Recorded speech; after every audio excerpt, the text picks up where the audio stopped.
الحمد لله وحده والصلاة والسلام على سيد الرسل وخاتم الأنبياء محمد وعلى آله وأصحابه وأزواجه وذرياته وأتباعه وبارك وسلم تسليما كثيرا كثيرا.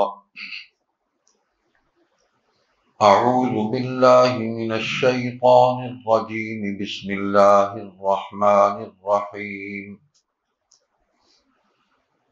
ما كان محمد أبا أحد من رجالكم ولكن رسول الله وخاتم النبيين.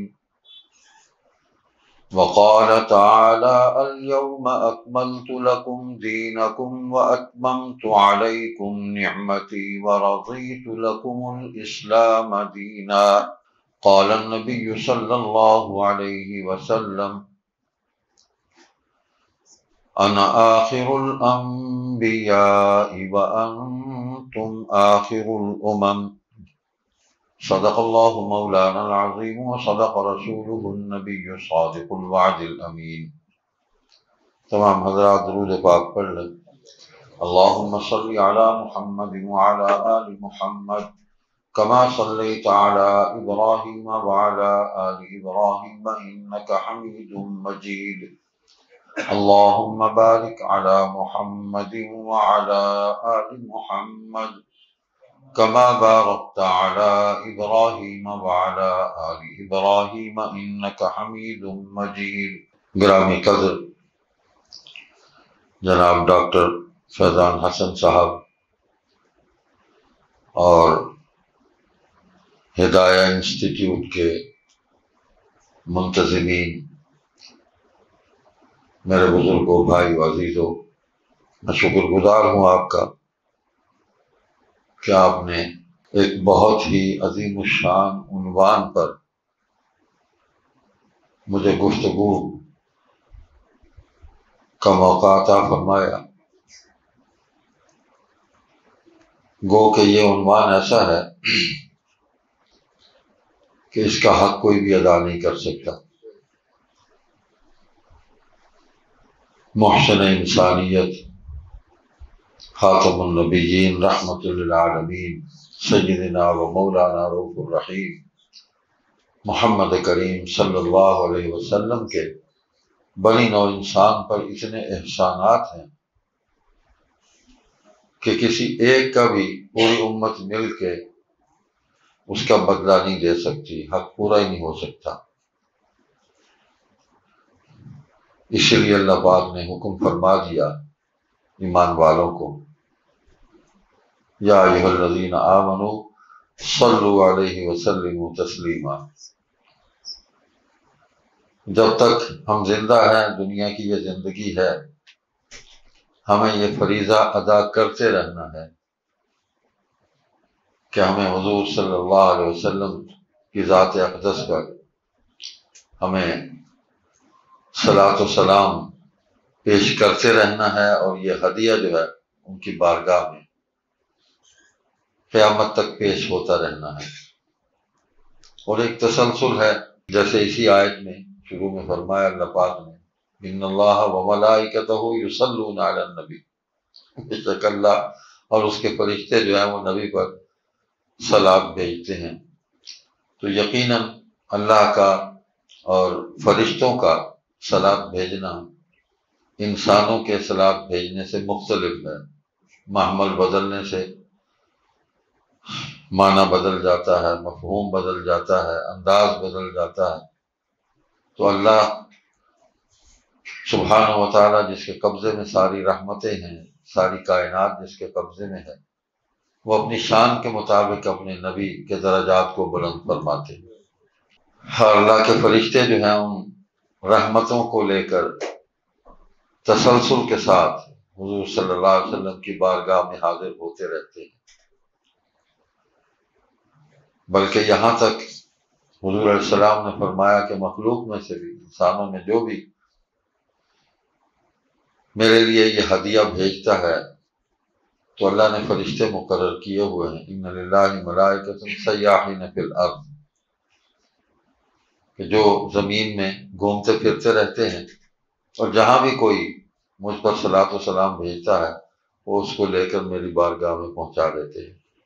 تو یوں ہم نے حضور علیہ الصلوۃ والسلام کی بارگاہ میں اپنی حاضری لگوا لی، اور انشاءاللہ اس مجلس کے اختتام تک ہم حاضریاں لگواتے رہیں گے انشاءاللہ ثم انشاءاللہ، اور جب تک زندہ ہے یہ سلسلہ چلتا رہے گا۔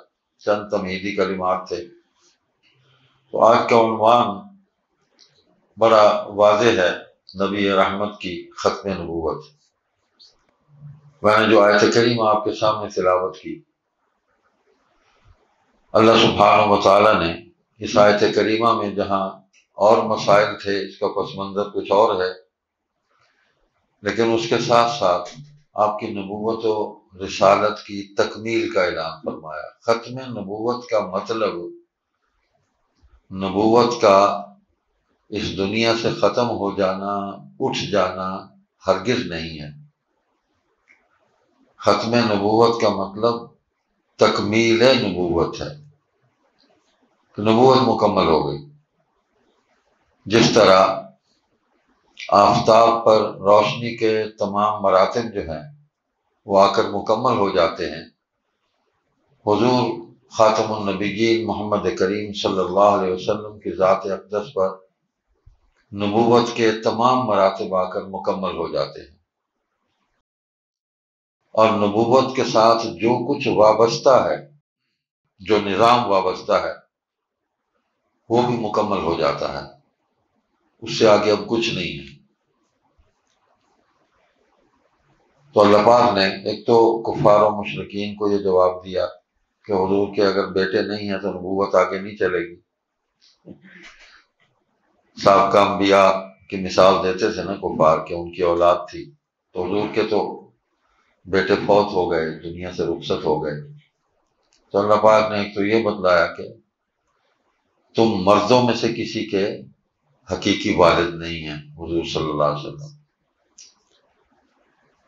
بچوں کی بات نہیں کی، مردوں میں سے، من رجالکم، بچے تو تھے، فوت ہو گئے، ولکن رسول اللہ، لیکن اللہ کے رسول ہیں، وہ خاتم النبیین، اور نبیوں کا سلسلہ ختم کرنے والے ہیں۔ تو رسول اپنی امت کا روحانی باپ بھی ہوتا ہے۔ تو یہ ایک یا دو بیٹوں کی بات نہیں، پوری امت کے روحانی باپ ہیں اور میرے رسول ہیں، اور رسالت و نبوت کا سلسلہ ختم کرنے والے ہیں۔ آپ کے بعد نہ کوئی رسول ہے نہ کوئی نبی ہے۔ دونوں باتیں آ گئیں، ولیکن رسول اللہ و خاتم النبیین۔ اول تو اس آیت کریمہ کے بعد کسی قسم کی کوئی دماغ کے اندر کوئی خرابی باقی نہیں رہنی چاہیے تھی، اور جو اصل ایمان والے تھے یا ہیں آج، ان کے دل و دماغ میں کہیں کوئی خرابی نہیں ہے۔ لیکن شیطان ہے، اس نے اپنا کام کرنا ہے، اس دور میں بھی کیا، یعنی عہد رسالت مآب صلی اللہ علیہ وسلم کے اندر بھی شیطان نے اپنا کام کیا، اور آج بھی کر رہا ہے، تسلسل ہے۔ تو یہ خیر اور شر کی دونوں قوتیں برابر چل رہی ہیں۔ ان میں سے اگر شر کو منفی کر دیں تو خیر کی قدر و قیمت وہ نہیں رہے گی جو ہونی چاہیے۔ دشمن سامنے ہو تو دوست کی قدر و قیمت معلوم ہو جاتی ہے، دشمن ہی نہ ہو تو آدمی کو اندازہ نہیں ہوتا کہ دوست کیا ہے، اس کا مقام کیا ہے، مرتبہ کیا ہے، اس نے میرے لیے کیا کیا ہے۔ تو یہ شیطان قیامت تک ساتھ چلے گا۔ اللہ تعالیٰ نے یہ نیگیٹو پازیٹو دونوں چلائے ہیں، یہ روشنی بھی دونوں کو چلانے کے بعد ہی ہم یہ روشنی حاصل کر سکیں گے۔ نیگیٹو پازیٹو دونوں کرنٹ موجود ہیں۔ تو یہ دنیا دن ہے اور رات ہے، خیر ہے شر ہے، حق ہے باطل ہے، تو یہ چیزیں چلیں گی، اس سے پریشان نہیں ہونا چاہیے۔ ہمارے سادہ بھائی مسلمان نوجوان دشمن کے حملوں کو دیکھ کر پریشان ہو جاتے ہیں، تو پریشان بالکل نہیں ہونا چاہیے، بلکہ اس پریشانی کو اپنی ایمان کی قوت میں اضافے کا سبب بنانا چاہیے۔ قرآن کریم کی تشریح، اس کی وضاحت، اس کا تبیان، یہ حضور صلی اللہ علیہ وسلم کے فرائض نبوت میں شامل ہے کہ جس ہستی پر کتاب نازل ہوئی ہے انہی کے فرائض میں ہے، انہی کی ذمہ داری ہے کہ وہ اس کتاب کے احکام کو کھول دیں، واضح کر دیں، کوئی ابہام نہ رہے، کوئی شک نہ رہے، کوئی شبہ نہ رہے، اور دو حجتوں کے ساتھ، زبان سے بھی اور عمل سے بھی۔ ویسے بھی قرآن کریم کے متعلق اللہ پاک نے فرمایا تبیانا لکل شیء، ہر چیز کو واضح کر دیا ہے۔ تو علماء نے لکھا ہے کہ تبیان کا مطلب یہ ہے کہ دعویٰ مع دلیل، یعنی دعویٰ ہے اور دلیل بھی ساتھ ہے۔ جیسے کتاب آئی ہے تو تعلیم دینے والے معلم انسانیت پر کتاب نازل ہوئی ہے، استاد کے بغیر کتاب کا کوئی تصور نہیں ہے، اسی طرح دلیل کے بغیر دعوے کا بھی کوئی تصور نہیں ہے۔ تو قرآن کریم میں احکام ہیں، اور حکموں کے جتنے نمونے قرآن کریم میں آئے حضور صلی اللہ علیہ وسلم نے اتنے ہی نمونے اپنے عمل سے پیش کر دیے کہ حکم پر عمل کیسے کرنا ہے، حکم پر عمل کیسے کرنا ہے، وہ تمام نمونے حضور صلی اللہ علیہ وسلم نے پیش فرما دیے۔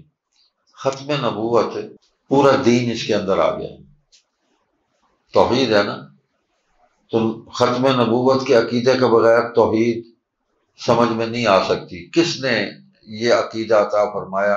حضور صلی اللہ علیہ وسلم نے، ورنہ اس سے پہلے تو وہ 360 بت رکھ کر ان سے اپنی ساری زندگی کی مرادیں اور معاملات وابستہ کیے ہوئے تھے، تمام مسائل انہی کے ساتھ وابستہ کیے ہوئے تھے۔ تو جب حکم آ گیا اور آپ نے سنا دیا قولوا لا الہ الا اللہ تفلحوا، اس پر 23 برس کی ایک جہد مسلسل ہے،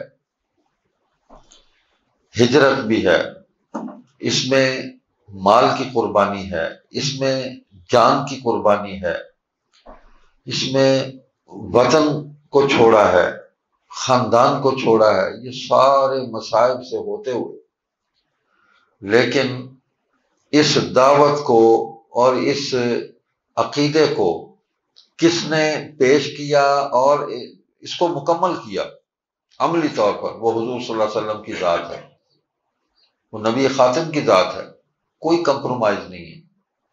اس کے بغیر توحید سمجھ میں آ ہی نہیں سکتی، ممکن ہی نہیں ہے، کیسے سمجھ میں آئے گی؟ اللہ اکبر۔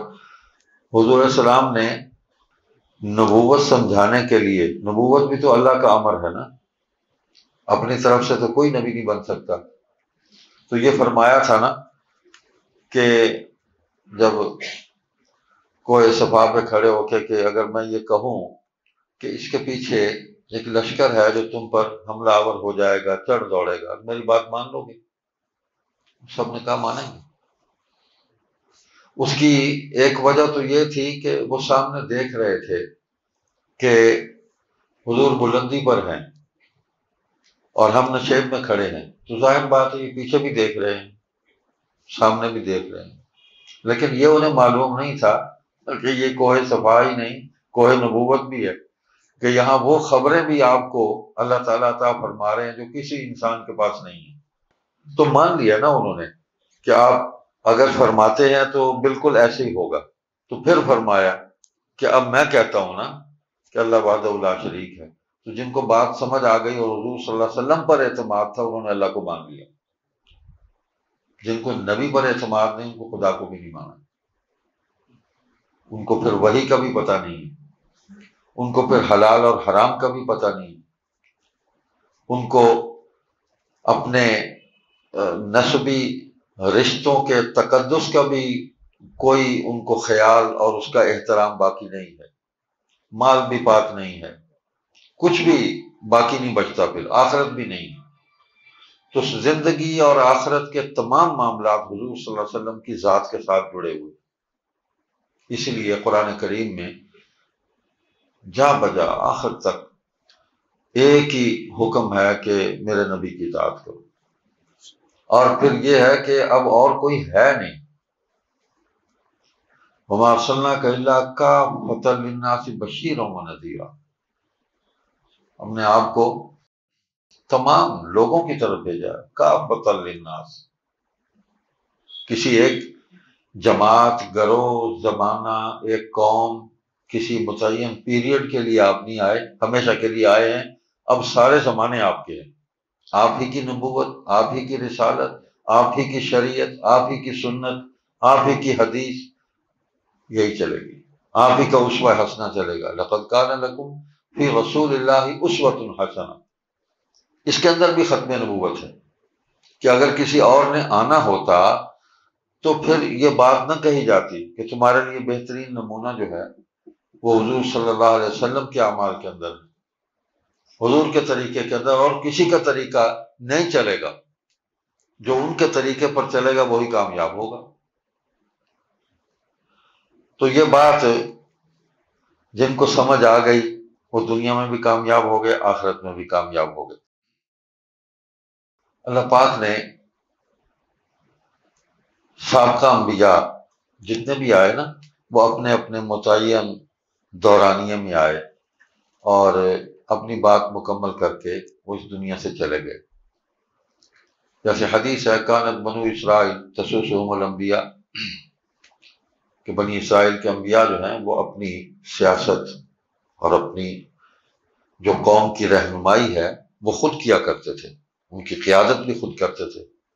کلما ہلک نبی خلفہ نبی، ان میں سے کوئی اگر دنیا سے چلا جاتا، اس کو موت آ جاتی، تو اس کی جگہ دوسرا نبی آ جاتا. وہ اس کا خلیفہ بھی ہو سکتا تھا، ہوتا تھا، یا مستقل نبی کے طور پر آ جاتا. لیکن آگے فرمایا کہ میرے بعد نبی کوئی نہیں ہے، میرے بعد خلفاء ہیں اور اکثر ہیں. تو خلافت جو ہے یہ اصل میں نیابت ہے حضور صلی اللہ علیہ وسلم کی تعلیم کی، حضور کی سنت کی، حضور کے اسوہ حسنہ کی. اس کو آگے لے کے چلنا، اس پر ایمان لانا، اس کی دعوت دینا، اس پر خود چلنا، لوگوں کو چلنے کی طرف ان کو دعوت دینا، یہ ہے خلافت اور نیابت، اور اس نظام کو قائم کر دینا. لیکن فرمایا کہ میں آخری نبی ہوں، میرے بعد نبی کوئی نہیں ہے، خلفاء ہیں اور اکثر ہیں، اور وہ چل رہا ہے. اور خلفاء کا بھی ایک معیار تو خلفاء راشدین کا ہے. یقینی بات ہے کہ وہ معیار ان کے بعد قائم نہیں رہ سکتا، اس لیے کہ انہوں نے تو براہ راست یہ ساری نعمتیں حضور صلی اللہ علیہ وسلم سے وصول کی تھی. ہمیں تو ان کے صدقے میں یہ سب کچھ ملا. وہ تو حضور کو دیکھ رہے تھے، حضور کو سن رہے تھے، حضور کے ساتھ بیٹھے تھے، حضور کے ساتھ چل رہے تھے، سفر میں، حضر میں، امن میں، خوف میں، جنگ میں، ہر جگہ حضور کے ساتھ چل رہے تھے. تو وہ تمام کیفیات سے گزرے، اللہ نے گزارا ان کو. اور یہ بھی تکمیل نبوت جو ہے یہ اس کا تقاضا تھا کہ اللہ تعالیٰ نے صحابہ اور صحابیات کو رضی اللہ عنہم و رضوا عنہم، ان کو تکمیل دین، تکمیل نبوت کا ذریعہ اور سبب بنا کے بنی نوع انسان کے سامنے پیش کیا. جو حالات آج ہم پر وارد ہو رہے ہیں، پیش آ رہے ہیں، یہ سارے حضور صلی اللہ علیہ وسلم پر اور آپ کے صحابہ پر پیش آ چکے. تکالیف بھی آ چکی، خوشیاں بھی آ چکی، معاملات ہیں وہ سارے انہوں نے کیے. ہاں، جو اعمال خاص ہیں حضور صلی اللہ علیہ وسلم کی ذات کے ساتھ وہ کسی اور پر پیش نہیں آ سکتے، جو خاص ہے ان کے ساتھ وہی ہے، کسی اور پر نہیں آئے گی، نہیں ہوگا الہام کسی کو، ختم ہو گیا معاملہ. معجزات ہیں. اب دیکھیں سابقہ انبیاء کو معجزات ملے. عیسیٰ علیہ السلام مردہ پڑا ہے، قم باذن اللہ، اللہ کے حکم سے کھڑا ہو جائے. یہ نہیں کہا میں حکم دیتا ہوں میرے حکم سے کھڑے ہو جاؤ، اللہ کے حکم سے کھڑا ہو جاؤ، وہ کھڑا ہو جاتا تھا، بیٹھ جاتا تھا۔ تو معجزہ کہتے ہی ایسی بات کو یا ایسے عمل کو ہیں کہ جس کو کرنے سے انسان کی عقل جو ہے وہ عاجز آ جائے، اس کو شکست ہو جائے، نہ کر سکے کوئی۔ تو یہ نبی کی خصوصیت ہے، کسی اور سے نہیں ہوتا۔ یہ برس ہے، اس پر ہاتھ پھیرا، یا اللہ اس کو شفا دے دے، وہ ٹھیک ہو گیا۔ نابینا ہے، آنکھوں پہ ہاتھ پھیرا، یا اللہ اس کو بینا کر دے، بینا ہو گیا۔ تو یہ ساری باتیں جو ہیں، یہ معجزات جو ہیں، یہ مخلوق کو خالق کے ساتھ جوڑنے کا سبب بنائے اللہ تعالیٰ نے، کہ عقل شکست کھائے گی تو مان لے گا، آ جائے گا۔ یہ اللہ کی رحمت ہے۔ سلیمان علیہ السلام ہے، وہ تخت فضاؤں میں اڑ رہا ہے، آج ہم جہاز میں اڑتے ہیں، معجزہ ہے نا۔ تو ہمارے بس میں نہیں ہے کہ ہم اپنے تخت کو ہم خود نہیں اڑ سکتے، تخت کو کیا اڑائیں گے ہم جس پہ بیٹھ جائیں گناہ بھی ساتھ لے کے بیٹھیں گے، اس پر کتنا وزن ہوگا، اٹھے گا ہی نہیں تخت۔ ویسے قصے کہانیاں تو بہت ہیں، اللہ معاف کرے، ہمارے ماحول میں، سوسائٹی میں بہت چلتے ہیں، لوگ چلاتے ہیں، سینہ گدر پروگرام ہے، اس کو دین بنا دیا۔ لیکن وہ نہیں ہے کسی اور کے پاس۔ قرآن نے ان معجزات کی گواہی دی۔ داؤد علیہ السلام کو معجزہ دیا، دیکھیں نا، لوہا ہاتھ میں ہے، نرم کر دیا، یہ مان لو۔ تم میں سے کوئی کر سکتا ہے تو کر کے دکھا دے، نہیں کر سکا کوئی۔ لیکن حضور صلی اللہ علیہ وسلم کو باقی معجزات بھی دیے، بہت سارے ایسے واقعات ہوئے کہ جو خرق عادت کے طور پر تھے، عام آدمی کے بس میں نہیں تھے۔ لیکن سب سے بڑا جو معجزہ دیا گیا وہ علمی معجزہ دیا گیا، علمی معجزہ، وہ قرآن ہے۔ یہ سب سے بڑا علمی معجزہ ہے۔ دیکھیں پچھلے انبیاء علیہم الصلوات و تسلیمات دنیا میں آئے، معجزات دکھائے، اپنے اپنے شریعتیں پیش کی، کتابیں آ گئیں وہ بھی پیش کر دی، تورات، انجیل، زبور، صحائف، جو کچھ تھا سب کچھ پیش کر دیا۔ نہ انبیاء رہے نہ ان کے آثار رہے، وہ کچھ باقی نہیں رہا۔ حضور صلی اللہ علیہ وسلم تشریف لائے، آپ کی نبوت کا فیض، اس کی روشنی کتاب اللہ کی صورت میں ہمارے سامنے موجود ہے، اس کو فنا نہیں ہے۔ یہ سب سے بڑا معجزہ ہے۔ یہ وہ کتاب ہے جو اللہ کے اندر سے باہر آئی۔ اب اللہ کا کوئی تصور اگر ہماری عقل میں ہے تو وہ مطلب اس کو نکال دیں، وہ کوئی وجود نہیں ہے کہ جس کو آپ کو ڈیزائن کر کے اپنے دماغ میں فٹ کر لیں۔ بے پناہ ہے، وہ اپنی ذات میں بے پناہ ہے، کوئی شکل اس کی ہم متعین نہیں کر سکتے۔ تو اس کے اندر سے یہ کتاب آئی ہے، اس کو فنا نہیں ہے۔ لوح محفوظ سے لوح قلب محمد صلی اللہ علیہ وسلم پر یہ آئی، اور وہاں سے لسان محمد صلی اللہ علیہ وسلم سے جاری ہوئی، اور پھر انسانوں نے اس کو سنا اور کیفیات ان پر وارد ہوئی، اور پھر وہ اس کتاب کے حکموں پر انہوں نے چلنا شروع کر دیا۔ تو میں بات کر رہا تھا کہ قرآن میں حکم ہے، حضور صلی اللہ علیہ وسلم نے اس پر عمل کر کے دلیل پیش کی ہے۔ وضو ہے نا، وضو بنائیں، حضور نے باقاعدہ وضو بنا کے دکھایا، ایسے بنانا، یعنی ہم پر نہیں چھوڑا کہ آج ہم اس کو متعین کریں گے۔ یہ مقام نبوت ہے، اور آج تک یہ ختم نبوت کی دلیل ہے کہ وضو ویسے ہی بنایا جا رہا ہے جیسے حضور صلی اللہ علیہ وسلم نے بنایا۔ پانی منگایا، ایک ایک دفعہ اعضاء کو دھویا، فرمایا یہ ایسا وضو ہے کہ مطلب ہے کہ اس کے سوا اور کو، اس کے علاوہ اور کوئی وضو ہے ہی نہیں، یعنی اگر یہ بھی نہیں کرتے تو کوئی وضو ہی نہیں ہے، پھر اس کو تو کریں۔ پھر منگایا، 2 دفعہ دھوئے، فرمایا یہ اس سے بہتر ہے۔ پھر پانی منگایا، پھر 3 دفعہ دھوئے تمام اعضاء، فرمایا یہ تمام انبیاء کا وضو ہے اور میرا وضو ہے، وہی رائج ہے آج تک، وہی رائج ہے۔ اس کو آپ مخلوق میں اس کو الٹانا بھی شروع کیا لوگوں نے، اپنی عقل کی میزان پر جب دین کو ہم چڑھاتے ہیں نا جی، اس شان پر تولتے ہیں، تو پھر سارا نظام میں الٹا دیتے ہیں، الٹ جاتا ہے۔ نبی صلی اللہ علیہ وسلم نے یہاں سے شروع کیا، ہم نے پاؤں سے شروع کر دیا، تو نظام سارا الٹ ہو گیا۔ نماز، حکم آیا نماز پڑھو پورے قرآن میں، اقیموا الصلاۃ وآتوا الزکاۃ، نماز قائم کرو، نماز پڑھو، زکوٰۃ ادا کرو۔ کیسے قائم کرنی؟ نماز پڑھ کے دکھائی، صلوا کما رأیتمونی اصلی، ویسے نماز پڑھو جیسے مجھے نماز پڑھتا ہوا دیکھتے ہو۔ یہ دلیل ہے۔ اور یہ ایک ہی ہستی ہوتی ہے جس کی اطاعت اس طرح کی جاتی ہے، وہ نبی ہوتی ہے۔ یہ کسی اور کو حق نہیں دیا جا سکتا، وہ جو کہہ دیں بس وہی دین ہے۔ امر نبی امر الہی ہے، اب کسی اور کی بات امر الہی نہیں ہو سکتی، ممکن ہی نہیں۔ ہاں نبی کی بات سنائے، ٹھیک ہے، مانتے ہیں امر الہی ہے۔ صحابی نے نماز پڑھی، یعنی پریکٹس ہے پوری، یعنی احکام دین کی پریکٹس ہوئی ہے صحابہ کے وجود پر۔ اس نے نماز پڑھی، فارغ ہوا، حضور نے اس کو بلایا، فرمایا نماز نہیں ہوئی، دوبارہ پڑھو۔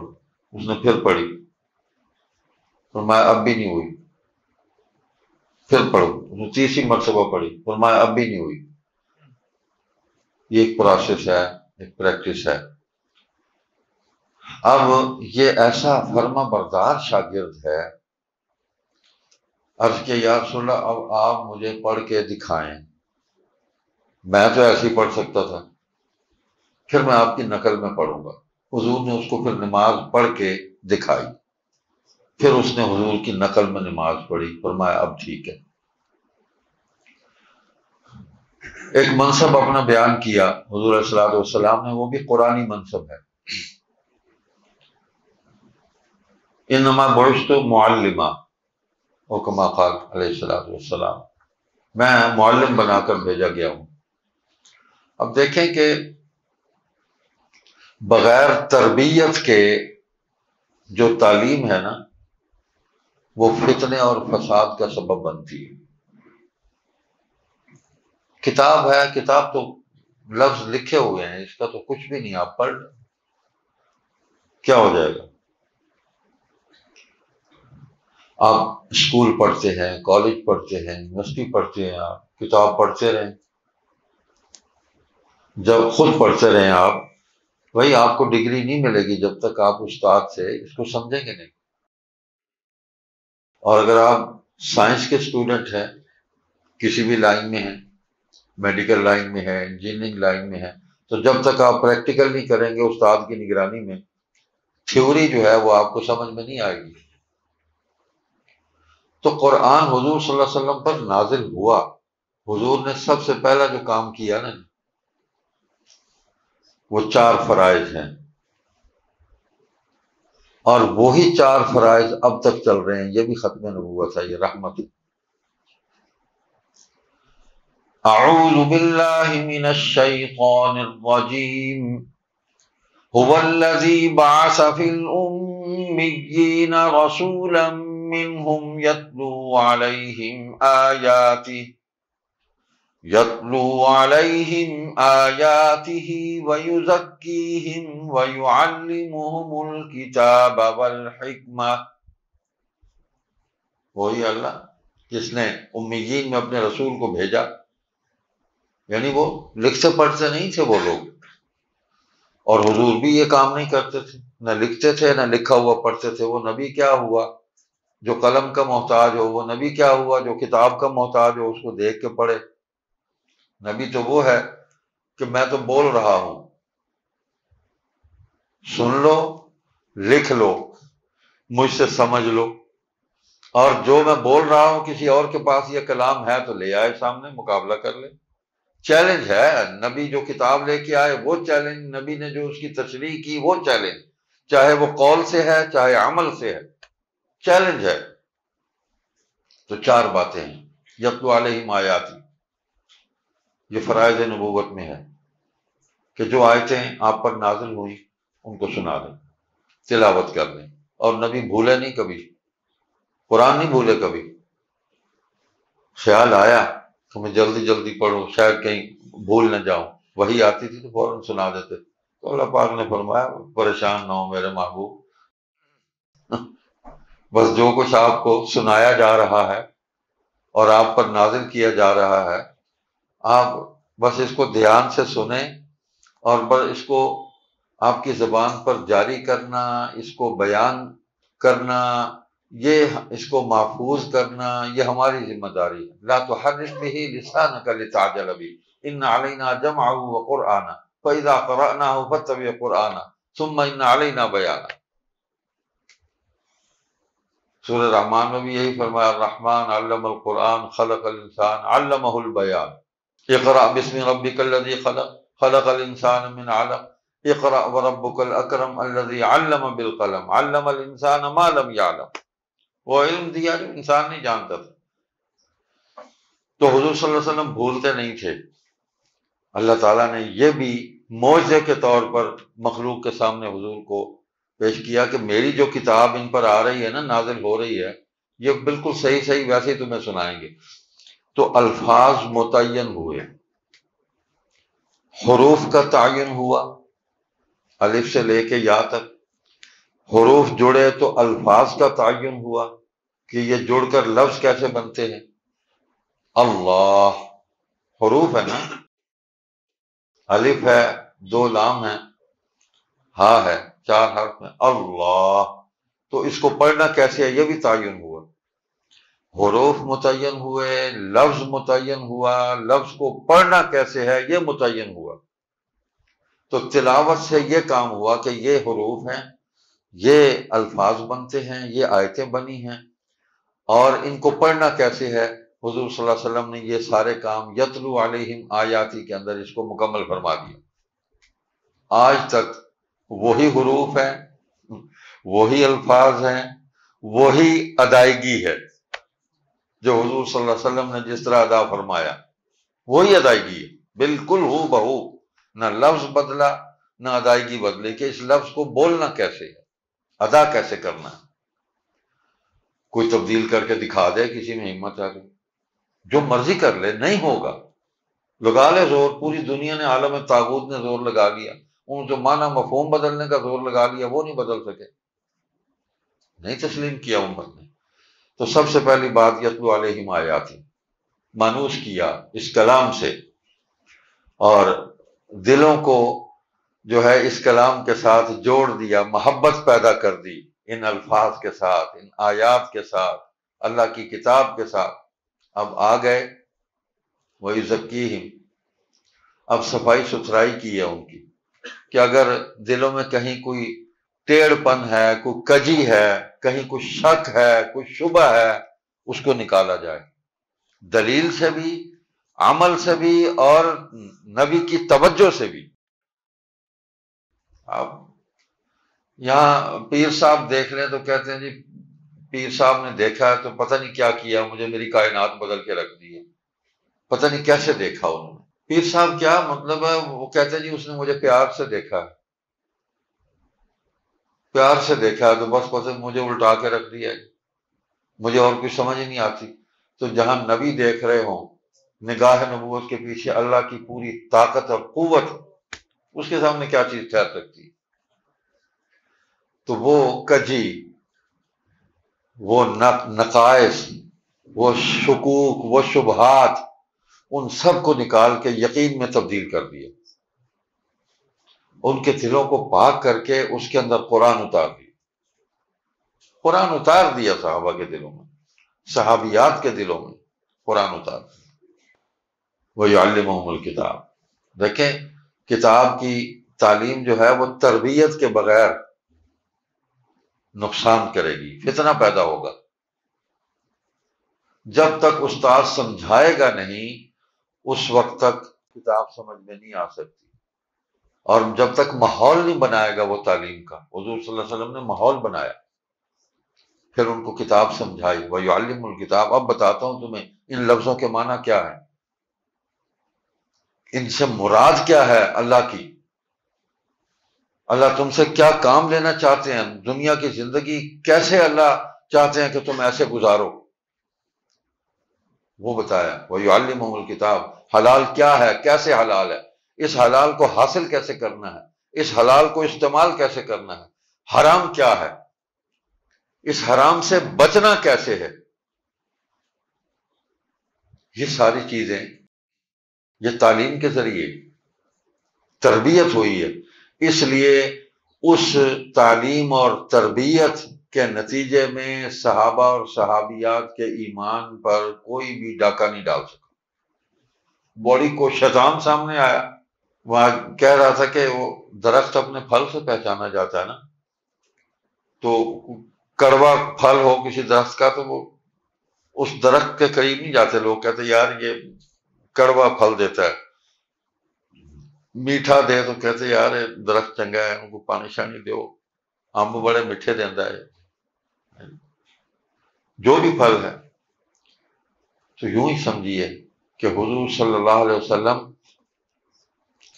نے صحابہ کو جس عظیم الشان ماحول کے اندر ان کو تعلیم اور تربیت کے ساتھ تیار کر کے امت کے سامنے پیش کیا ہے، وہ حضور نے ابو بکر کو پیش کیا ہے، حضور نے عمر کو پیش کیا ہے، حضور نے عثمان کو پیش کیا، علی کو پیش کیا ہے، حسنین کریمین کو، معاویہ بن ابی سفیان کو، اس کے پورے گھرانے کو، عشرہ مبشرہ کو، بدر والوں کو، احد والوں کو، آزمائشوں سے گزارا اور پیش کیا مکمل کر کے، دیکھو ان جیسا کوئی ہے تو لاؤ سامنے۔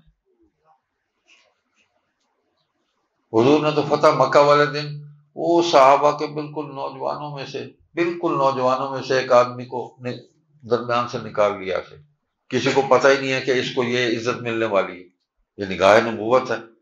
عطاب ابن اسید، وہاں جاؤ اس کو مکہ کا گورنر بنا دو، مکہ فتح ہوگی، تو نگاہ نبوت ہے، وہی دیکھ سکتی ہے۔ حالانکہ اتنے بڑے صحابہ موجود ہیں اجلہ، ابو بکر کو بنا دیتے، علی کو بنا دیتے، اس کو بنانا ہے، ادھر آؤ یہ چلائے۔ تو حضور نے یہ پھل جو ہے پوری امت کا یہ ہمارے سامنے پیش کر دیا۔ اور اس کے بعد دیکھیں یہ 4 باتیں تو آ گئیں، آج تک ویسے ہی چل رہی ہیں۔ وَيُعَلِّمُهُمُ الْكِتَابَ، آپ قرآن پڑھ رہے ہیں، جو اس کو یاد کر رہے ہیں نا، یہ ایک مستقل کام ہے۔ دنیا کی کوئی کتاب بتا دیں جو اس طرح یاد کی جا رہی ہو، نہیں ہے۔ لگا لیں زور، تورات کو، انجیل کو، زبور کو، کوئی یاد کر کے آ جائے سامنے، کوئی ہندو رامائن کو، گیتا کو لے کے آ جائے، کوئی سکھ جو ہے وہ گرنتھ کو اس طرح حفظ کر کے آ جائے، نہیں ہے ممکن۔ یہ قرآن کا معجزہ ہے، عقل عاجز ہے۔ یہاں دنیا کے اندر ممالک موجود ہیں ایسے ممالک جہاں لوگوں کے گھروں سے بھی قرآن کریم کو نکالا گیا کہ اس کے گھر سے قرآن نکل آیا نا، اس کو سزا دیں، لیکن سینوں سے کیسے نکالو گے؟ اللہ تعالیٰ نے ایسا انتظام کیا۔ اس دین کی سچائی اور حضور صلی اللہ علیہ وسلم کی نبوت اور رسالت کی سچائی اور خاتمیت آپ دیکھ لیں کہ ان تمام مصائب کے باوجود ظاہری ایک سبب ہے کہ قرآن کریم کا مصحف صحیفہ ہمارے ہاتھوں سے چھین لیا گیا، لیکن اس سینے سے کون نکالے گا؟ نہیں نکل سکتا، ممکن نہیں ہے۔ اللہ اس کو اسی طرح ہی محفوظ کر کے یہاں تک لائے، نہ صرف قرآن کو، حضور کی حدیث کو محفوظ کر کے لائے، حضور کی سنتوں کو محفوظ کر کے آج 1440 سال ہو رہے ہیں، تو اس پر عمل کرنے والے لوگ جو ہیں دنیا میں موجود ہیں، ایسا نہیں ہے کہ دنیا خالی ہو گئی۔ تو یہ 4 باتیں آج ویسے ہی چل رہی ہیں۔ اور اگلی بات ہے وَيُعَلِّمُهُ الْكِتَابَ وَالْحِکْمَةَ، حکمت اس سے مراد حدیث اور سنت دونوں ہے، کہ حضور نے اپنے قول سے بھی دین کی تعبیر اور تشریح پیش کر دی، اور اپنے عمل سے بھی اس کا نمونہ پیش کر دیا۔ تو آج ہم قرآن کی تعلیم بھی حاصل کر رہے ہیں، آج اسی قرآن کے ماحول کے اندر علم حاصل کرنے والے ان لوگوں کی تربیت بھی ساتھ ہو رہی ہے، تزکیہ ہو رہا ہے ان کا، صفائی ستھرائی ہو رہی ہے ان کی۔ لیکن استاد بتلاتے ہیں کہ بھئی جوتے وہاں اتارو، بھائی وضو ایسے بناؤ، بھائی ساتھ والے پر چھینٹے نہ پڑیں، بھائی یہ تربیت ہے۔ کھانا ایسے کھاؤ، بھائی ہاتھ دھو لو، بھائی دعا پڑھ لو، بھائی کھانا کھانے کے بعد دعا پڑھ لو، بیت الخلاء جا رہے ہو دعا پڑھ کے جاؤ، واپس آئے ہو باہر دعا پڑھ لو، مسجد میں داخل ہو رہے ہو بھائی دائیں پاؤں اندر رکھیں، دعا پڑھ کے جائیں، واپس آئیں تو بایاں پاؤں جو ہے وہ باہر نکالیں اور دعا پڑھ لیں۔ زندگی کے ہر عمل کے ساتھ ہمیں نمونہ مل رہا ہے، اور ہر عمل میں نبی مخلوق کو رب سے جوڑ رہا ہے، ہر عمل، کوئی ایسا عمل نہیں۔ تو آج کے دور میں اگر اس سب کچھ کو چھوڑ کے ہم اپنی عقل پر چلیں گے، کسی اور کی پیروی کریں گے، تو نقصان اٹھائیں گے۔ قرآن کریم نے اس کی بھی نشاندہی فرمائی۔ اعوذ باللہ من الشیطان الرجیم ومن يشاقق الرسول من بعد ما تبين له الهدى ويتبع غير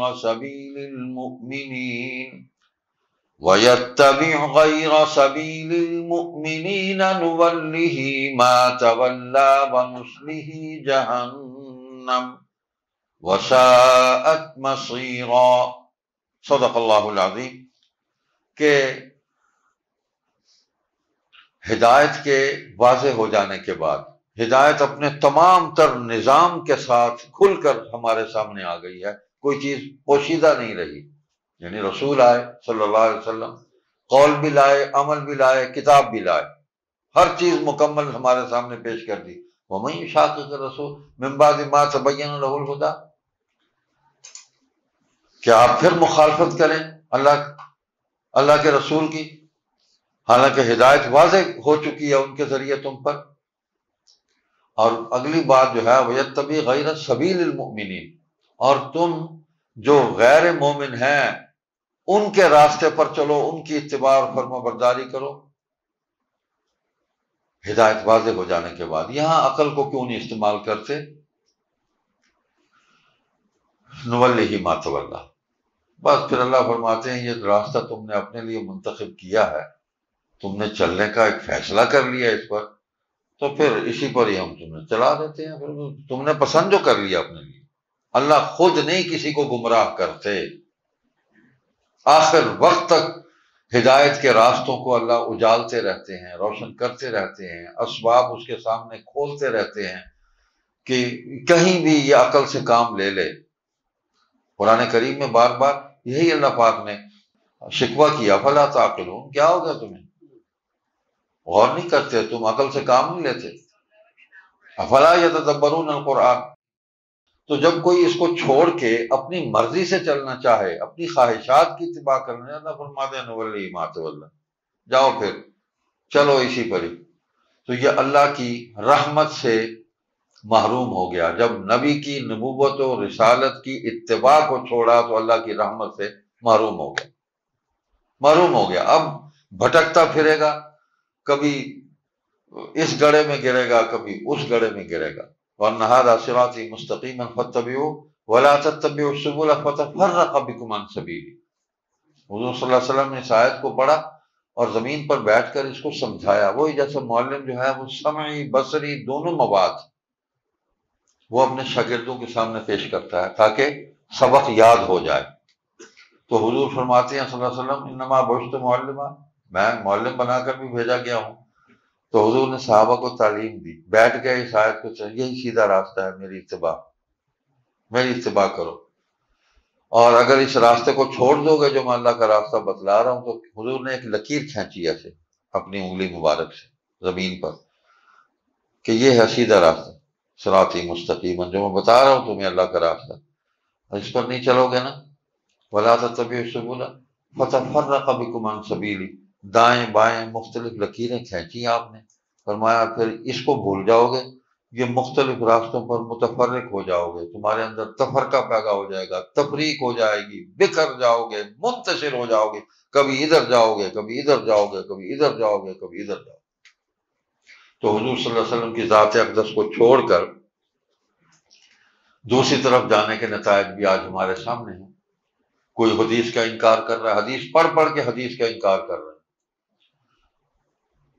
اور قرآن کو براہ راست سمجھنے کا دعویٰ لے کر اٹھے حدیث کو چھوڑ کر، تو قرآن کی دعوت سے، قرآن کی نعمت سے، قرآن کے علم سے بھی محروم ہو گئے، اس لیے کہ وہ اپنی عقل کے زور پہ سمجھ رہے ہیں۔ تو قرآن جو ہے یہ حدیث کے بغیر نہیں سمجھا جا سکتا، ممکن ہی نہیں۔ جس پر نازل ہوا انہوں نے ہی تشریح فرمائی آپ صلی اللہ علیہ وسلم نے، وہی معتبر ہے۔ ہم جو تشریحات کریں گے ہم تو اپنے مفادات بیچ میں رکھیں گے نا، لیکن نبی صلی اللہ علیہ وسلم نے بنی نوع انسان کے مفاد کو، اور وہ بھی اپنی طرف سے نہیں، الا انی اوتیت القرآن ومثلہ معہ، اللہ تعالیٰ نے ایک علم مجھے جو قرآن کا عطا فرمایا اس کے برابر اور علم بھی عطا فرمایا، حدیث بھی اللہ کی طرف سے عطا ہوئی ہے۔ نبی بولتے نہیں ہیں وما ينطق عن الهوى ان هو الا وحی یوحی، تو حضور کی زبان مبارک سے جو الفاظ جاری ہوئے ہیں کوئی ایک لفظ بھی ایسا نہیں حضور نے واپس لیا ہو، ہر لفظ اپنی شان کے ساتھ جاری ہوئے۔ آج ہم بولتے ہیں ہم سے ہو جاتی ہے اونچ نیچ، ہم کہہ دیتے ہیں کہ معاف کیجیے مجھ سے غلطی ہو گئی، I am sorry, excuse me, ہم کہہ دیتے ہیں نا، تو نبی نہیں ہے کرتے، سیدھی بات کرتے ہیں۔ حضور صلی اللہ علیہ وسلم نے جو کچھ پیش کیا ہے ایک بھی واپس نہیں لیا، کوئی حکم واپس نہیں لیا، اور کسی ایک حکمران کی بھی کسی نبی نے اطاعت نہیں کی، اور حضور صلی اللہ علیہ وسلم نے حکمرانوں کو خطوط لکھے ہیں کہ میری اطاعت کرو اللہ کے حکم سے، وما ارسلنا من رسول الا لیطاع باذن اللہ، ہر رسول کو اسی لیے بھیجا کہ اللہ کے حکم سے اس کی فرما برداری کی جائے، نبی کسی کی اطاعت نہیں کرتا۔ تو یہ ختم نبوت رحمت اس معنی میں بھی ہے کہ ہمیں اللہ تعالیٰ نے ایک ہی شخصیت کے ساتھ اتباع اور فرما برداری کے اس عظیم الشان اس دائرے کے اندر ہمیں وابستہ کر کے وہاں کھڑا کر دیا کہ کسی اور کی اس طرح اتباع اور فرما برداری نہیں کی جا سکتی، بس میرے آخری نبی آخری رسول انہی کی اتباع اور فرما برداری کریں۔ لوگ تو اٹھے ہیں، بہت سارے اٹھے ہیں اور اٹھتے رہیں گے، نبوت کے دعوے ہوتے رہیں گے۔ حضور علیہ الصلوۃ والسلام کے عہد مبارک میں دعویٰ ہوا، کھڑے ہوا اسود انسی کھڑا ہوا، کیا انجام ہوا؟ حضور نے حکم دیا، پھر اس دہلوی نے قتل کر دیا جا کے رضی اللہ عنہ۔ تو یہ ریاست کا بھی حکم تھا، یہ حضور صلی اللہ علیہ وسلم نے بحیثیت نبی اور رسول کے بھی حکم دیا، اور نبی اور رسول کا حکم اللہ کا حکم، یعنی بنیادی طور پر یہ ذمہ داری جو ہے یہ ریاست کی ہے، ریاست جو اسلامی ریاست قائم ہو رہی ہے اس کی ذمہ داری ہے سزا کا، کہ وہ کسی بھی جرم کا تعین کرے اور مجرم کو اس کی سزا دے، ٹھیک ہے نا۔ عام آدمی اگر اس طرح کرے گا تو ہر آدمی خود قانون بن جائے گا، تو صحابہ نے بھی ایسا نہیں کیا، حضور کے سامنے پیش ہوئے مقدمات، فیصلے ہوئے، عدالت نبوی کے فیصلے آج بھی ہمارے لیے معیار ہیں، حجت ہیں، انہی کی روشنی میں امت جو ہے وہ اپنے تنازعات کو طے کرے گی۔ یہی اللہ پاک نے فرمایا یا ایھا الذین آمنوا اطیعوا اللہ واطیعوا الرسول واولی الامر منکم فإن تنازعتم فی شیء فردوہ الی اللہ والرسول ان کنتم تؤمنون باللہ، تمہارے درمیان کوئی بھی نزاع اور اختلاف پیدا ہو جائے تو اللہ اور اس کے رسول کی طرف رجوع کرو۔ اللہ قرآن میں کیا کہتے ہیں، نبی صلی اللہ علیہ وسلم اس کی تشریح میں حدیث میں کیا کہتے ہیں، سنت میں اس پر عمل کیا ہے، تو کسی اور کو تو پیش ہی نہیں کیا جا رہا، ایک ہی ہستی ہے جس کو پیش کیا جا رہا ہے، قول کو بھی عمل کو بھی، کتاب بھی ایک ہی پیش کی جا رہی ہے۔ لہذا کسی اور طرف جانا اور کسی اور کی اتباع اور فرما برداری کا کوئی تصور پیش کرنا سوائے گمراہی کے، ضلالت کے اور آخرت کی تباہی اور بربادی کے اور کچھ نہیں۔ حضور صلی اللہ علیہ وسلم کی فرما برداری یہی ختم نبوت۔ اگر یہ نعمت ہمیں نہ ملی ہوتی تو امت کا کیا حال ہوتا، آج کیا حال ہوتا؟ جو فتنے اٹھے ہوئے ہیں، ساری امت فتنوں میں مبتلا ہوتی، تو امت کی اکثریت جو ہے وہ گمراہی پر نہیں گئی، یہ بھی حدیث ہے۔ حضور صلی اللہ علیہ وسلم فرماتے ہیں میری امت کی اکثریت کبھی گمراہی پر جمع نہیں ہوگی۔ کچھ لوگ نکل گئے، سینکڑوں نکل گئے، ہزاروں نکل گئے، کوئی 2-4 لاکھ نکل گئے، لیکن باقی پوری امت جو ہے وہ حق پر ہی قائم رہے گی، حق کو نہیں چھوڑے گی۔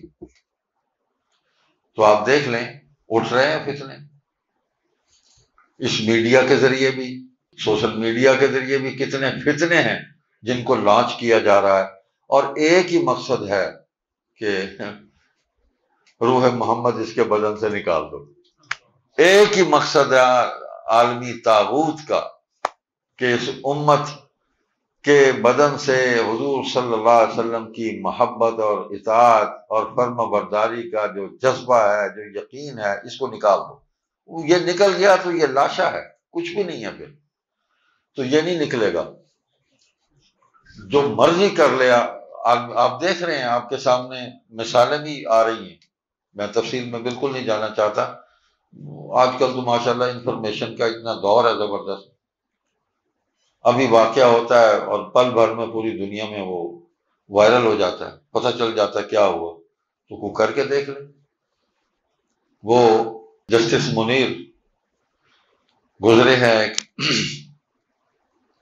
تحریک ختم نبوت 1953، اس کی انکوائری ہوئی، فسادات جو ہوئے اس میں جو کچھ ہوا، ظلم اور تشدد ہوا، تو اس نے سید ثاء شاہ بخاری رحمۃ اللہ علیہ سے ایک سوال کیا کہ آپ مرزا قادیانی کو آپ نے کافر کہا بھائی میں کافر کہتا تھا، کافر کہتا ہوں، جب تک زندہ ہوں اس کو کافر کہتا رہوں گا، یہ میرا عقیدہ ہے، اور عقیدے کو تو میں اس کو ظاہر کرتا رہوں گا، اس کو مجھے کوئی نہیں روک سکتا، یہ میرا عقیدہ ہے، میرا ایمان ہے۔ تو اس نے کہا کہ آپ نے کہیں کہا کہ اگر میں اس کے دور میں ہوتا، میرے سامنے وہ نبوت کا دعویٰ کرتا، تو میں اس کے وجود سے زمین کو پاک کر دیتا، مار دیتا اس کو۔ انہوں نے اس بات کا کوئی جواب نہیں دیا شاہ صاحب نے کہ میں نے یہ کہا تھا یہ نہیں کہا۔ انہوں نے کہا جی میرے سامنے اب کوئی نبوت کا دعویٰ کر کے دیکھ، عدالت میں کیا جی میرے سامنے اب کوئی دعویٰ کرے آ جائے۔ جج صاحب کو پسینہ آ گیا، پسینہ ہی پوچھنے لگے میں کڑے روڑے پہ گیا۔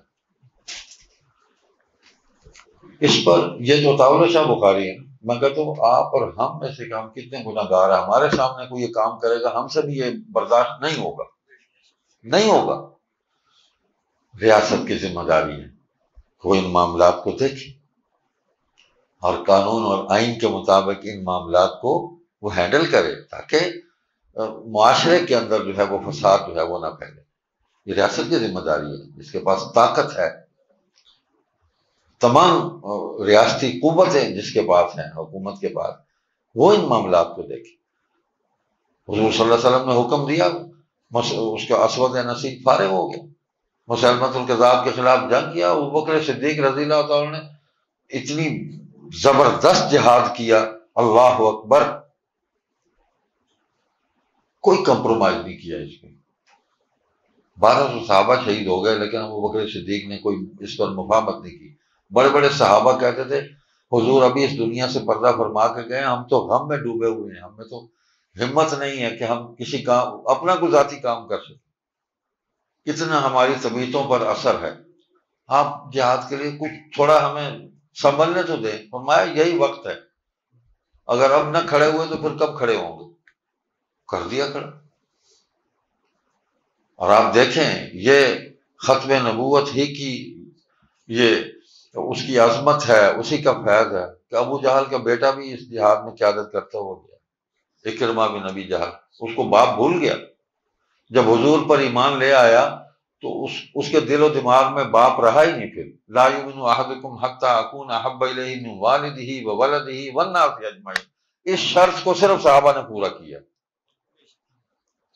صرف صحابہ نے پورا کیا اس شرط کو۔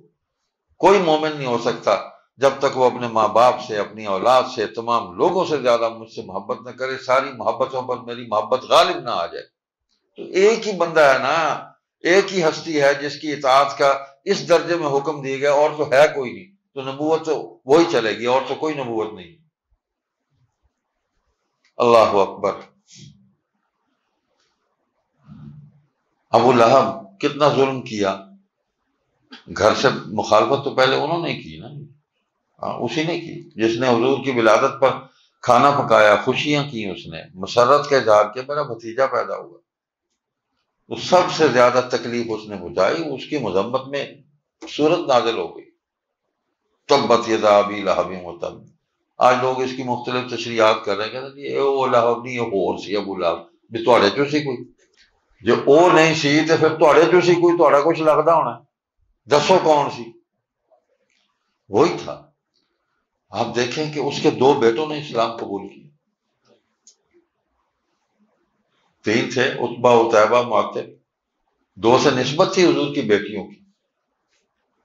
بدبخت نے کہا جا کے طلاق دے دو، ابھی رخصتی نہیں ہوئی تھی، طلاق دے دی آدمی۔ ایک نے بدتمیزی کی، غالباً عتیبہ تھا درمیان والا، حضور کی طرف تھوکا اس نے یہ بھی کہا کہ میں طلاق دیتا ہوں، پھر حضور کی طرف منہ کر کے اس نے تھوکا، لیکن اللہ جل جلالہ، حضور فرماتے ہیں کہ تم سب میں سب سے زیادہ غیرت مند میں ہوں، اور مجھ سے زیادہ، سب سے زیادہ اللہ جو ہے وہ غیرت مند ہے۔ اللہ کی غیرت کو گوارا نہیں ہوا کہ میرے محبوب کی طرف کو منہ کر کے تھوکے، اور تھوک حضور کی طرف جائے، تھوک اس کے پاؤں پر گری ہے، نبی پر نہیں گئی۔ لیکن حضور کی زبان سے جو الفاظ نکلے، یا اللہ اپنے کتوں میں سے کوئی کتا جو ہے نا اس پر مسلط کر دے، وحشی درندوں میں سے، جو اس کو چیر پھاڑ کے اس کے ٹکڑے ٹکڑے کر دے۔ یہ مقام نبوت ہے۔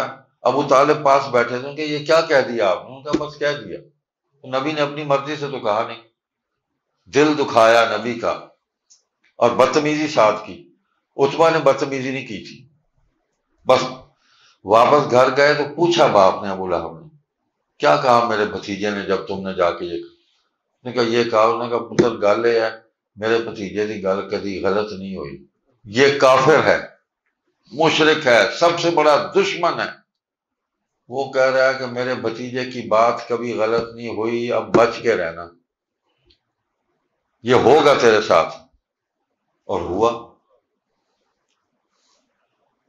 یہ بھی اس نے کہا روئے زمین پر اس سے سچا آدمی کوئی نہیں ہے۔ تو وہ پتہ نہیں کیا اس کے دماغ میں دنیا کا اقتدار جو ہے وہ سمایا ہوا تھا کہ اس کو نبوت ہی سمجھ نہیں آ رہی تھی کہ میں نے اس کو مان لیا اگر نبی، تو پھر میری حکومت، میرا اقتدار، میری چودراہٹ وہ کہاں جائے گی؟ اس کو اتنی سمجھ نہیں آئی کہ ایک طرف بلال ہیں رضی اللہ تعالیٰ، وہ غلام بکتا ہوا آیا ہے، وہ درجہ اس کو ملا ہے، تیری ساری حکومت، سطوت، وہ ساری اس کے قدموں پہ قربان۔ جو آخرت میں اس کو ایک غلام کو جو عزت مل گئی تو دنیا کی طاقت اور اقتدار، خیر تو وہ اسی طرح ہی ہوا۔ اس کے گارڈ صاحب تھے، پہرے دار صاحب تھے، آیا کتا اس کو، بلکہ وہ شام کو گزرے اس پہاڑی کے پاس سے تو وہ دیکھ کر نا پریشان ہو گیا، رنگ پیلا پڑ گیا۔ اس نے سب نے کہا کہ کیا ہوا تجھے؟ اس نے کہا یہ جو جانور جا رہے ہیں نا کتے، اس میں سے ایک نے نا مجھے یوں گھور کے دیکھا ہے، وہ اللہ نے جو مسلط کیتا، حضور نے دعا بھی یہی مانگی، اللہ تو مسلط کر دے۔ انہوں نے کہا یہ حضور سے زیادہ سچا کوئی نہیں ہے، محمد سے زیادہ سچا کوئی نہیں ہے، یہ الفاظ مجھے کہے تھے، مجھے لگتا ہے یہی مجھے کھائے گا۔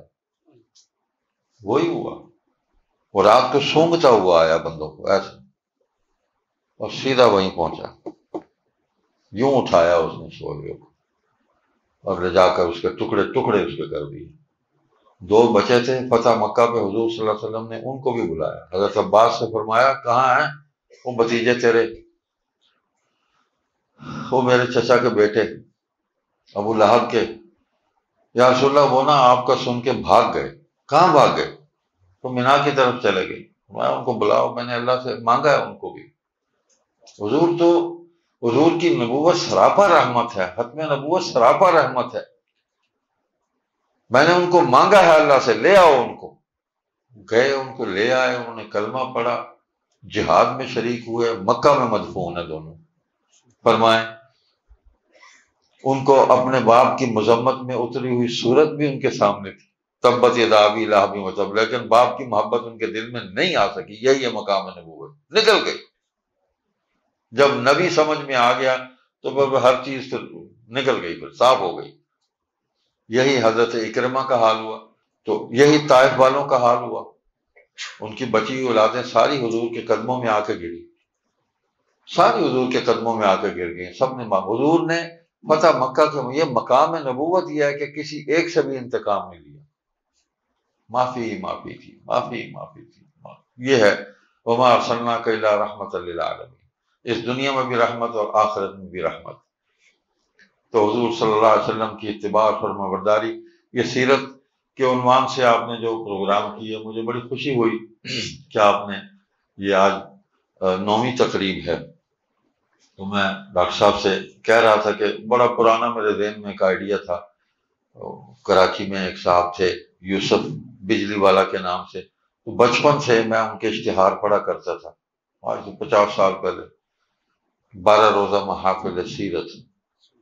تو 1 ربیع الاول سے 12 ربیع الاول تک روزانہ کسی ایک عنوان پر سیرت طیبہ کے کسی ایک عنوان پر کسی ایک عالم کی وہ گفتگو کرواتے تھے۔ تو آپ نے بڑا اچھا کیا، مجھے اس کو آئندہ آپ 12 تک لے جائیں۔ ہاں، اور یہ کوئی بدعت نہیں ہے، ویسے تو سیرت سارا سال چلنی چاہیے۔ ایک ہے منصب نبوت، ایک ہے مقصد نبوت۔ منصب تو ختم نبوت ہے، تو مقصد کیا ہے؟ بنی نوع انسان کی خیر اور بھلائی، بنی نوع انسان کو آخرت کی فکر مندی کے ماحول میں لا کے کھڑا کرنا اور ان کی آخرت کو سنوارنا اور اجالنا، یہ ہے مقصد نبوت۔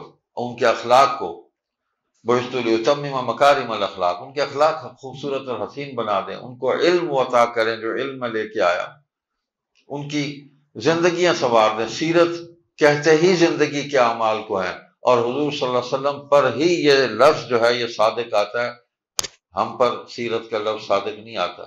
حضور ہی اس قابل ہیں کہ حضور کی سیرت کو بیان کیا جائے۔ حضور گھر میں کیسے تھے، حضور بازار میں کیسے تھے، حضور مسجد میں کیسے تھے، حضور عدالت میں کیسے تھے، حضور جہاد میں کیسے تھے، حضور بچوں کے ساتھ کیسے تھے، حضور عام لوگوں سے کیسے ملتے، حضور بڑی عمر کے لوگوں سے کیسے ملتے تھے، حضور خواتین کا کیسے احترام کرتے تھے، بیٹیوں سے کیسے محبت کرتے تھے، حضور تو دشمن کی عورتوں کا کیسے احترام کرتے تھے۔ یہ سیرت ہے۔ آپ حضور کاروبار کیسے کرتے تھے، تجارت کیسے کی، حضور دین کی دعوت کیسے دیتے تھے، تبلیغ کیسے کرتے تھے، تو ہمارے سارے معاملات ٹھیک ہو جائیں گے۔ ہم اگر دین کی دعوت کے اندر گالیاں بکنے لگ جائیں تو دعوت بیکار ہو جائے گی۔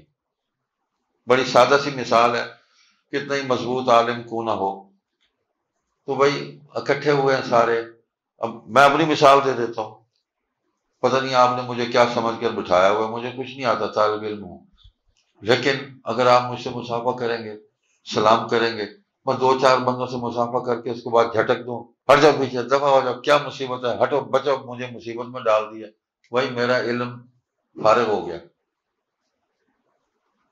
علم ختم ہو گیا، کیونکہ علم اور اخلاق دونوں جڑواں ہیں، اور حضور صلی اللہ علیہ وسلم دونوں منصب پر موجود ہیں۔ انما بعثت معلما بعثت لیتمم مکارم الاخلاق۔ میری پریکٹس میں ہی جب وہ علم جو ہے وہ خراب ہو گیا، میرا پریکٹیکلی ٹھیک نہ ہوا، تو علم تو اب نفع نہیں دے گا، اسی لیے دعا مانگی، اللہم انی اسألک علما نافعا وعملا متقبلا، عمل بھی وہ جو مقبول ہو، جو تیری بارگاہ میں قبول ہو جائے، اللہم انی اعوذ بک من علم لا ینفع، ایسے علم سے میں پناہ مانگتا ہوں، اللہ تیری پناہ میں آتا ہوں جو نفع دینے والا نہیں۔ تو عمل بھی قبول نہ ہو، علم نفع دینے والا نہ ہو، تو کوئی فائدہ نہیں۔ یہ اتباع نبوی صلی اللہ علیہ وسلم کے اندر ہی ہمیں یہ نعمت ملے گی۔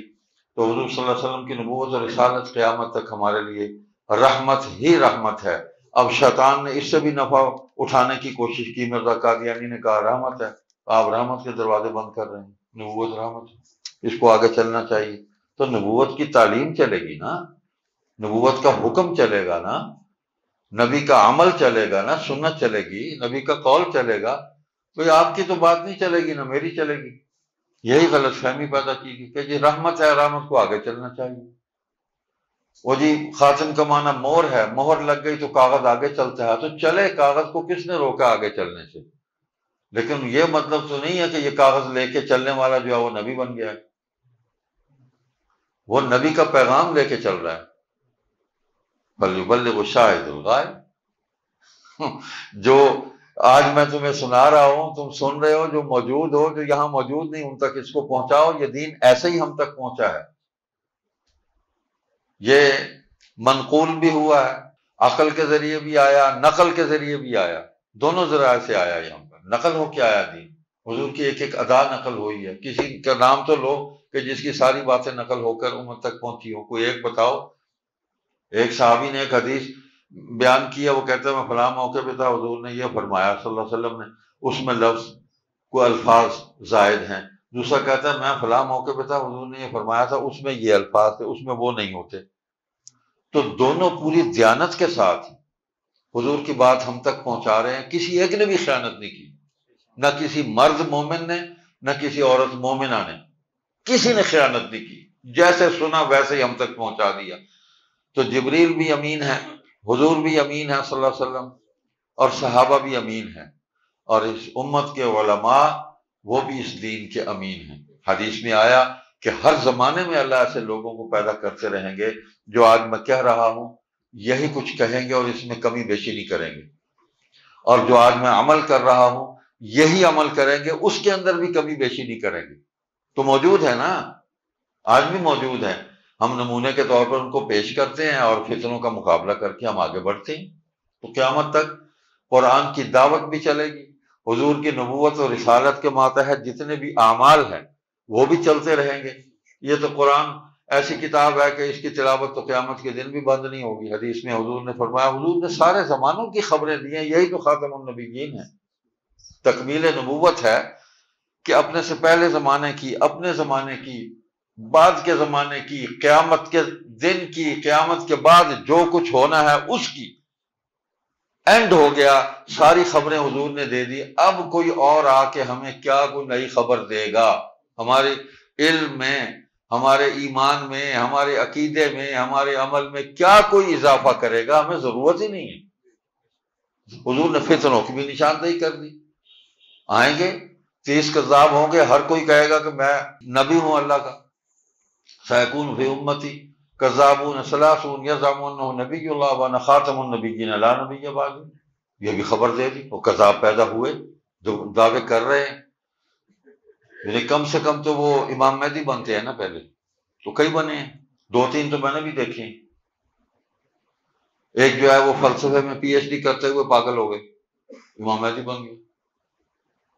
4 فٹ اس کا قد تھا، چھوٹا سائیکل وہ 2 ویل والا چلاتا تھا، اس کا مڈگارڈ نہیں تھا، عبدالسلام نام تھا اس کا، میں نے ملتان میں اس کو دیکھا، بہت ہو گیا۔